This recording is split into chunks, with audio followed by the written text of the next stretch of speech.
जय मसी, मेरो नाम चाहिँ दर्शना बुढा छेत्री। म चाहिँ आज उग्रपन्थीको बारेमा केही कुराहरू भन्न गइरहेको छु। उग्रपन्थीहरूको उत्पत्ति 6 ईस्वी सम्वतमा भयो। 6 ईस्वी सम्वतमा गालिलको यहुदाले रोमी विरुद्ध विद्रोह सुरु गर्यो।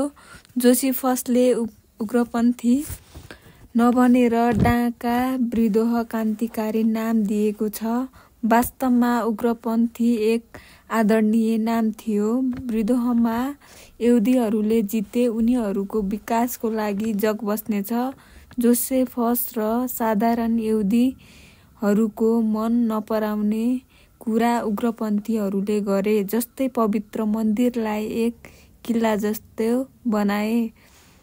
प्रधान पुजारीहरू गोला हानेर चुनेर हारुन वा सोदोनको कुलको वास्ता नगरी उनीहरूकै इसारामा चल्ने व्यक्ति छाने। उग्रपन्थीहरूले बेला बेलामा सडकमै हत्या गरी र आफूसँग सहमत हुनेहरूलाई मारेर निकै आतंक मचाए। येशूको मृत्युपछि 46 ईस्वीमा गालिलको यहुदाका छोराहरू सिमोन र याकुबलाई रोमी सरकारले क्रुसमा टाँगेर फाँसी दियो। सम्भव छ येशूकै क्रुसमा टाँगिने 2 जना डाकुहरू पनि यस्तै देशभक्ति थिए। प्रभु येशूका चेलाहरू मध्ये सिमोन कनानी पनि उग्रपन्थीहरू हुन सक्छन्।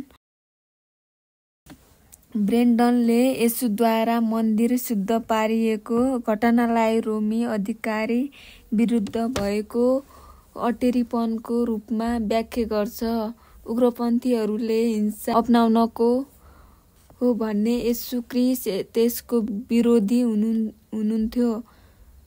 उग्रपन्थीहरूले रोमी विरुद्ध विद्रोही गरे, एक स्वाभिमानी राष्ट्र र जातिको सिर्जना गर्ने लक्ष्य राखेका थिए भने येशू ख्रीष्टले यरुसलेम र यहुदी राष्ट्र पुरा नाश हुने अगमबाडी गर्नुभयो। त्यसैमा येशू र उग्रपन्थीहरूको लक्ष्यमा आकाश पातालको अन्तर देख्दछौँ। आजको लागि उग्रपन्थीको बारेमा यति नै हो। धन्यवाद।